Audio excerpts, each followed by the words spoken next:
We have entered 2022, and times are still a little bit tough. Things don't look as if they're going to get any better in sight. But we're all going to get through this together with patience and persistence and just trying to be positive. Got to remember, I'm talking about the Montreal Canadiens and not that other thing that's gotten everyone down. Welcome to a brand new episode and a brand new year of Hockey Inside Out.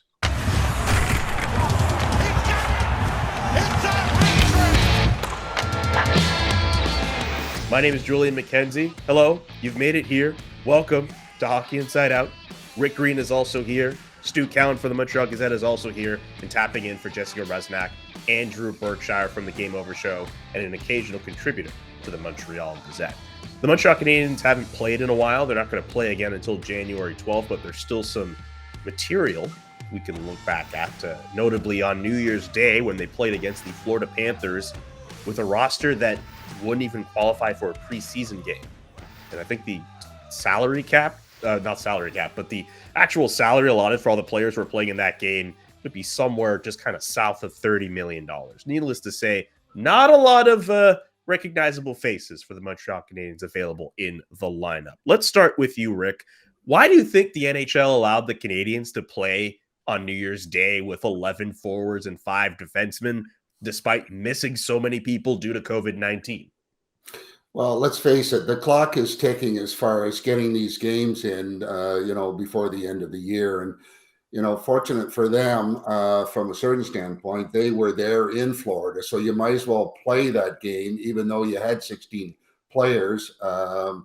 Unfortunate timing of it all, but, they had to get that game in. And, up until January the 12th, they'll have 8 games that have been postponed that they're going to have to find a way to squeeze them in with, tight schedules as we move forward, because there's no guarantee that we're not going to have some more complications moving forward. So I think the NHL really has their hands full as far as looking at how are we going to pull this off and how are we going to get these games in, how many, arenas are going to be available. And, ultimately, let's find a way, let's do anything we can to get our players back healthy so that we can play with a half-decent roster, unlike what we saw against the Florida Panthers.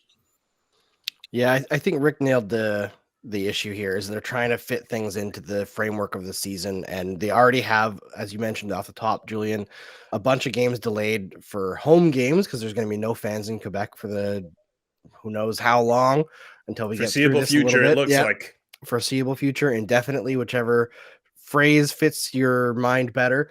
So they've already had a bunch of games delayed. They only have so much time during the season to make it up, although they have that 3-week stretch in February that they could possibly jam some games into. Who knows if the Canadiens arena is going to be full of fans by then? We don't know. So I think it was just like, get through this one game, then you've got some time to figure it out. It just is a very bad look. Like the optics, forcing that team to play down 2 players to start it and then losing Brendan Gallagher. I believe Guillaume Lefrançois mentioned at the end of the game with Gallagher out, their salary for that game was like 18 million, just under 19 million. So it looks awful. They put up a good fight though, even though it ended 5-2. I thought it was an entertaining game. Yeah, well, the main reason they played the game is because the NHL gave the Canadiens the option to not play, and they wanted to play. And why do they want to play? Because they were already in Florida, I guess, and because a loss helps them more than a win right now. We're looking forward to the draft. If the Canadiens were in a playoff race, there's no way the NHL would have allowed that game to go on, I don't believe. It's the Canadiens been out of the playoffs for a long time. They asked the Canadiens if they wanted to play the game. The Canadiens said they did want to play the game. That doesn't make it right. You're saying that the salary cap was less than half. The minimum NHL salary cap is just over 60 million. The Canadiens were less than half of that. Like, that's not even close to an NHL team. There's no way that Canadiens team was going to beat the Panthers. I mean, there'd be more of an upset than the Americans beating the Russians in the miracle. But for fans in Florida, they were paying good money to see 2 NHL teams play. They weren't paying to watch less than a preseason game. I mean, the Canadiens roster, as you mentioned earlier, wouldn't have even qualified for a preseason game. So it's a really bad look. I understand the NHL needs to get these games in. They'd already postponed the Canadiens' next 4 games. and they really want to try and get the season done in time. They don't want to have to drag the playoffs into July again this year and then screw up next season's schedule. They want to get back to a normal NHL schedule next season. So there's a lot of reasons why they did play. The main one is because the Canadiens said they wanted to play when they were given the option, but it doesn't make it right. And that's a game that shouldn't have been played. You worry about also injuries with fewer players like that. Paquette got injured early in the first period. They were down another player after that. And it's just, it's to me, it was wrong. I mean, there has to be some competitive balance in a pro hockey game, and there was none there. I mean, that was a less than a minor league team playing against one of the top NHL teams in the league. And I think that factored into the NHL's decision also, because some people will say, well, they just gave the Panthers 2 free points. Well, before the Canadiens were hit with COVID, they weren't very competitive either. So it was unlikely they were going to beat the Panthers before COVID. There's no way they were going to beat them with all these guys out of the lineup. They might have had a better chance, actually. I mean, they're at least all the players were trying, right? Very true. Yeah, at least. Very. You know what? It was, as you mentioned, Andrew. It was give A for effort for those guys who were on the ice. I mean, they all played really, really hard, and Sam Montembeault played really well. But again, it wasn't a fair fight, not even close. Yeah, and the NHL is caught in a tough spot. Like, I mean, if you move the clock forward here, and you've got a situation where you physically cannot dress more than 16 players, say, they're trying to get these games played and get them crammed into a scheduling, but maybe it's not going to happen, and they're going to have to go, okay, so what do we do now? We got some teams that don't have enough players to dress a certain night. Do they postpone that game and then reschedule? So it's going to be quite a nightmare on the logistics of all this stuff, as the season moves forward. That's not just the NHL. The NBA's been even worse. I mean, the Raptors, that team they put out there a while ago, they had blown out by 50 points or something. I mean, they weren't even close to an NBA team. So these pro sports teams, it's money too, right? I mean, they want to keep people. That's why the Canadiens games aren't being played at the Bell Center. The 4 games are postponed. It's because they don't want to play with no fans in the seats. Yeah, I think Oh, go ahead, Rick. No, I was just going to say I could relate to the Montreal Canadiens in the Florida game with so many guys that were basically American players, because in Washington, that's about all that I played with was American. The one good thing this thing does, and maybe another reason why the Canadiens agreed to play this game or wanted to play this game, Jeff Gorton's getting an opportunity to see all these Rocket guys play at the NHL level and see if there's any hope they can play there in the future. So that might be another reason why Gorton and the Canadiens decided they want to play this game, is they want to see these guys play against NHL competition to get a better feel of where they are moving forward with the rebuild that seems to be coming. Speaking of the Capitals, the all-time worst NHL team, I believe the Capitals had 8 wins that season. The Canadiens, to this point, still have 7. So there's still hope that they could somehow have fewer wins than Rick Green's Capitals. Let's talk about that compete level for the Montreal Canadiens in these last few games, because yes, they have been fielding a mostly AHL roster. We've even seen some ECHL players play. Cam Hillis made his NHL debut, I believe, against the Florida Panthers, or at least some point in the last few days, but he was a guy who started in the ECHL this season. But yeah, we've seen that compete level be higher than in games where we've seen more veterans for the Montreal Canadiens. Andrew, why do you think that is? Well, I think the way the season started, I think you look at the first section of games in this season, and the Canadiens were a bad team, but I don't think the lack of compete level was a big issue. I think when it comes down to, do you remember the game against the Golden Knights where the Canadiens just absolutely dominated the first period? Yes. The shots were like 24-2 or something like that. When they lost that game, I think something broke for the vets. And they're like, no matter what we do, it doesn't matter. We're going to keep losing. So a lot of guys just stopped putting in 100%. And even guys like Brendan Gallagher, who's always going to give you 100%. Well, Brendan Gallagher usually gives you 150%. So he's given 100%, and it still looked okay, but you knew it wasn't quite Brendan Gallagher. And everybody else kind of hurt, though. Yes, he does, for sure. He's had a rough season that way as well. But like everybody's given 75 to 80%, and it isn't enough in the NHL. Then you have this unique situation where guys who never, ever would have got a chance to play in the NHL, let alone get a chance to maybe earn a spot for the future, are getting this chance now. And they're like, well, what have I got to play for? Everything. So like even Cam Hillis, he might not be playing for an NHL spot, but he's playing for the chance to never be in the ECHL again. That's a good thing to play for. Nobody wants to play in the ECHL. So he's given everything on every shift, and all those guys are. Do they run out of steam towards the end of the game? Yes. But it is a lot more entertaining to watch right now than it was in, say, November. Yeah, you know what I think it is, Julian? I think the veteran players, had become frustrated with the coach's system, Ducharme's system. Jeff Petrie spoke about it openly, and I think they had stopped playing for the coach. I really think was a big problem with a lot of the veteran guys. Now you bring in all these guys, as Andrew mentioned, Hillis, who never dreamed he was going to play in the NHL, maybe ever, never mind this season. Mike Pizzetta, all these guys who are getting an opportunity they never expected to get and never know if they will ever get that opportunity again. It goes back to what I was saying earlier about one of the reasons the Habs want to play this game is Jeff Gorton gets a chance to see some of these guys and if indeed they might be able to compete at the NHL level. So I think these guys, like whatever Ducharme tells them to do, they're going to do, and they're going to do it 150% because they can't, one, they're maybe can't believe they're actually playing in the NHL right now, and two, they want to stay there, or as Andrew said, at least earn a regular spot with the Rocket if they don't have one already. So the effort level is off the charts. These guys are working their butts off out there, and it's been fun to watch. But as Andrew mentioned too, they run out of gas at a certain point. I mean, they can't compete with a team like the Florida Panthers for 60 minutes, and Sam Montembeault either can't stop every shot he faces from these guys. But I think that's a big reason. I think these guys want to play for any coach right now in the NHL. And I think a lot of the veteran players had stopped playing for Dominic Ducharme and they didn't have faith in his system. And I think the veteran players, realistically, they're just playing for pride a little bit and a job well done. If they're not doing that little extra, knowing very well it's really not going to make the difference. I've been there before, and it's not a good scenario. So it's a good thing, I guess, from one standpoint, to see some of these young kids come in and are energized and figuring that, this is my chance to show that I could possibly play, or, in the future, I have a chance to get called back up.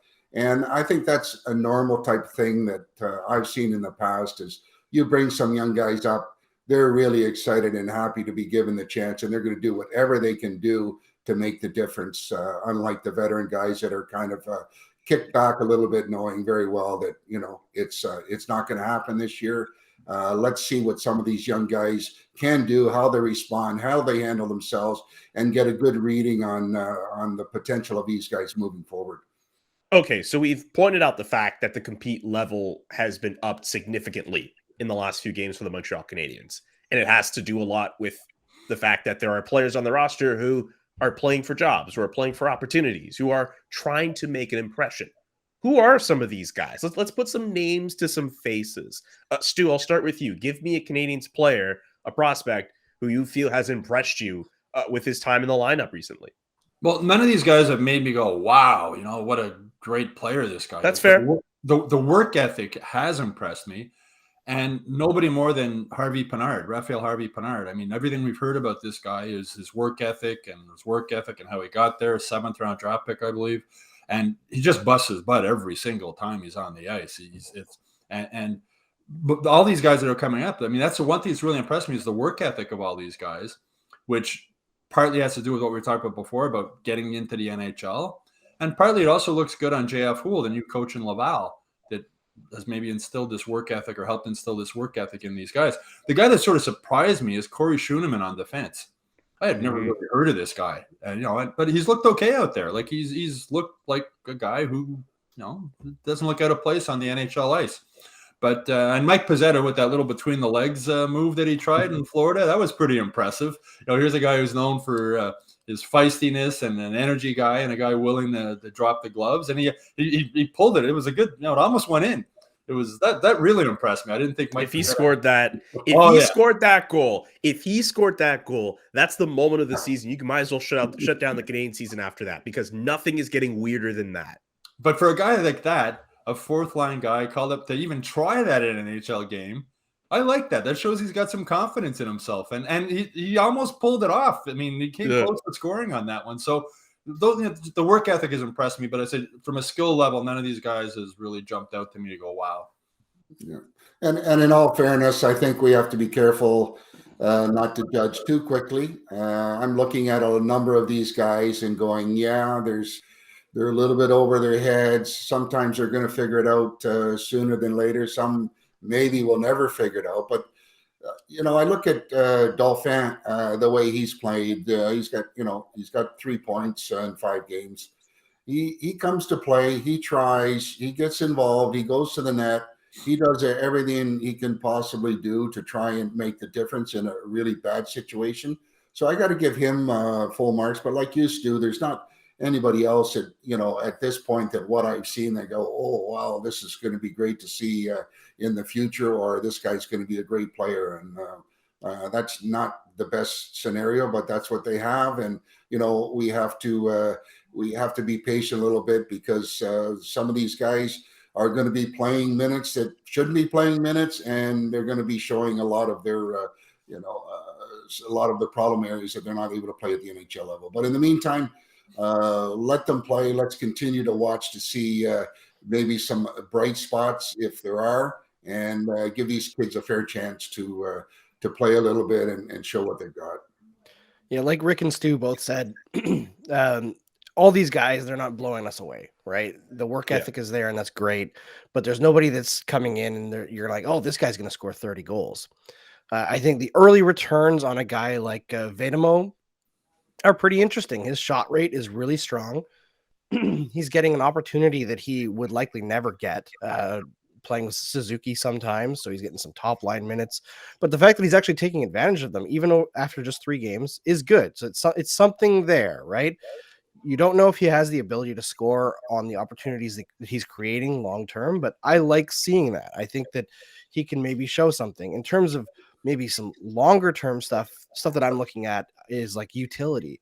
What can keep an NHL job for certain players? And I look at a guy like Ryan Poehling, who I'm not hugely high on overall, but I look at how he's developed certain aspects of his game over this season. And you watch, he likes to cut to the middle a lot more now with power, with speed. That's something interesting that he didn't have in his game in the NHL for most of his time here, right? So he's adding things like that. And that ability to cut to the middle and willingness to do so and like take on some danger has led to him drawing a lot of penalties. That's something that can keep you in the league. If you can put your team on the man advantage, even if you're not personally scoring, that's good. So even though his scoring numbers are not great, I like some of the things that I'm seeing there. And the same thing with Jesse Ylonen, also a guy who probably isn't going to score a ton in the NHL, but his forechecking is really strong. I think he makes a lot of good decisions with and without the puck.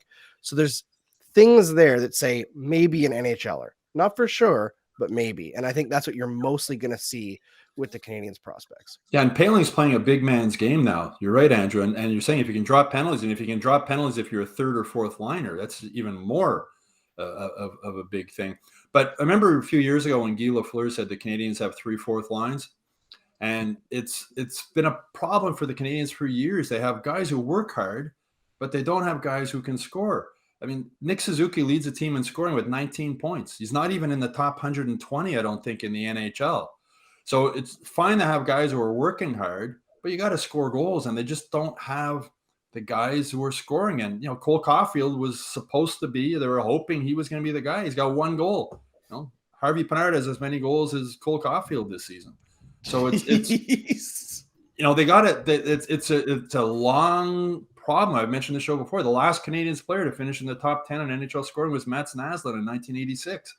They don't have enough offense. And from watching these guys, as Andrew said, there's none of these guys that you look at and go, wow, he's going to be an offensive producer in the future. Ryan Poehling could be a very serviceable third, maybe fourth line center. He was never a real big offensive guy in university either. So they got to find a way to get more offense on this team, because it's been a problem for a very long time. They need Connor Bedard. Yeah, they do. I mean, Shane Wright might also be good too, but if you're looking to tank, 2023 might genuinely be the year. Speaking of tanking, let's look at the next 3 months for the Montreal Canadiens. Yeah, it's not going to be any more winning. Not to be too much winning. So don't get your hopes up for a late playoff run. It's not going to be like last year. I'd love to be proven wrong, but we'll see how that goes.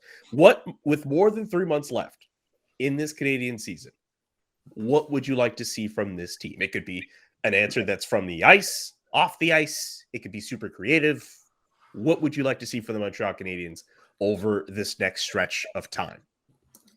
I'm just hopeful that they can get some of their players, their regular players, back from both injury and all this COVID stuff, so that they could, assemble a group for a period of time and allow them to play as a team, even though they did struggle before a lot of these injuries and COVID came down. Get them back. And then I think really you have to seriously consider with the situation with the Canadiens, Carey Price, Brendan Gallagher. I mean, do these guys really want to be part of this process of trying to make this team better and the growing pains that are going to go with it? So that being said, I think that they have to find a way to change their chemistry with their group in the dressing room. And unfortunately, when you do that, you usually have to put some big names in there to get something back. You have to give up something. But I think that, when they do all come back healthy and do start playing as a group, I really believe that there's some issues in the dressing room that they need to address, and they need to change up some of their players if they can to make a difference in the whole mindset in what they have in their dressing room, because it's not a very nice situation right now. Injuries and COVID, taking that out of the picture, there is some issues there, and I think that they need to address those to ice a better club. Issues in the dressing room. That sounds very interesting, and you make it seem as if it's definitely more than just injuries and COVID. That's a really interesting answer. Well, Julian, I've played with some guys, and the reality is you don't always like the guys that you play with, but when you do go to the rink and you go to play a game, you're all in the same boat, and you're pulling for each other. But knowing very well down deep that there's certain individuals also that don't fit the mix. You never say it as a player. You don't let that go on. But I think management with time eventually has to sense that, address it, and try and get it out of the room so that you can, like I said, the best scenario is to put as many winners in the room as you can, because the rest will follow. And easier said than done, but it has to start somewhere with weeding out the ones that really don't fit the mix and move them on, even if it's a lateral move. Time for a change of scenery and bring somebody else in that has their heart in the right place. I'd like to see Cole Caulfield go on a run here. I think that he's improved his game over the stretch of the last month or so, but things haven't worked out for him. I'd like to see him score like 10 goals in the last 25 games kind of thing, like something to get him in a place where he goes into next season confident, because the confidence is just not there. He's starting to do some things that we saw him do in the playoffs, like being kind of having that escapism and getting some shots off, but overall still need to see more from him. And pie in the sky, I'd like to see Gorton and whoever, if they hire a new GM in the next little while here, start picking apart the roster from the long-term contracts. Obviously, Ben Sherratt is going to get traded. I think they probably should have done that earlier in the season while he was healthy, not on the COVID list. Just get it over with. But they need to start moving out guys with term, guys like Yoel Armia, who aren't going to fit this team long-term, guys who are going to hold them up from rebuilding quickly. Some of the bad decisions that Marc Bergevin and his management group made towards the end there. They are going to have to do it sooner or later, but I'd like to see the start of that happen now, just because the faster you can get it done, the faster you can start retooling this team into something that's worth watching. Yeah, just to comment on what Rick said earlier, it was interesting, Rick, about the room. I mean, last season in the playoffs, the Canadiens were a team. They played as a team. They played above their heads as a team. This season, they haven't looked like a team right from day one. And I wonder how much of that has to do not just with losing Price and Weber, but not naming a captain to start the season and not having an actual leader on this team right from day one. I wonder how much that factors in. For me, moving forward, obviously I think the thing we're all looking forward to seeing next is who the new GM is going to be. The interviews started this week, so I think we're going to see that within the next month or so. The March 21st deadline is coming up, and I'm sure Gorton's going to want his GM in place well before that so they can make their plans moving forward. What I want to see, it doesn't look like Carey Price is coming back anytime soon. I want to see more Caden Primo. Sam Montembeault is not the future of goaltending for the Canadiens, and neither is Jake Allen. And I wonder if Jake Allen might be possibly traded before the trade deadline, because if a team has an injury to a number one goalie and is desperate, you might get more than you'd think you would get for Jake Allen, who has proven this season he can still be a number one goalie.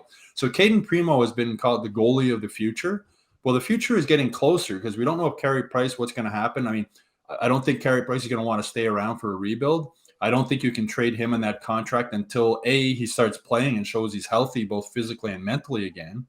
And B, he lets you know where he wants to go since he has no movement clause. So I can't see a deal for Price if there is going to be one being done until the offseason. I don't think that's something that can be done at the trade deadline. But here's your opportunity to play Caden Primo for a good stretch of games without the pressure of having to win and find out, like, is this kid, is he the 7th round pick that he was, that so many scouts saw and passed on him until the 7th round and not good enough to be an NHL number one goalie? Or is he good enough? And this is a good opportunity to give him a run of games, 4 or 5 games in a row, whether, I mean, if he gets shelled, you're not going to put him back in, but 4 or 5 games in a row to get a good idea if this guy can indeed be the goalie of the future. I think that's a huge question they need to answer moving forward before any kind of a rebuild starts with this team. Yep, and they need that GM to do it. I think more important than anything, we need to figure out who this new general manager will be for the Montreal Canadiens, whoever's going to be leading that charge into the trade deadline, into the draft, and the future rebuilding plans for this team, because that's where this team is at. They cannot start until they have a GM in place who, will either be working in tandem with Jeff Gorton or working under him. I mean, you can make your own theories as to how that dynamic is going to work, but they need that general manager in place. And don't worry, I know we didn't touch off on the GM discussion too much. There is a bonus episode coming later this week where we're going to talk a little bit more about that. With that, that concludes the first episode of 2022 of Hockey Inside Out. Rick, Stu, thank you so much. Berkshire, thanks so much for your time. Throat lozenges on me next time we get to hang out.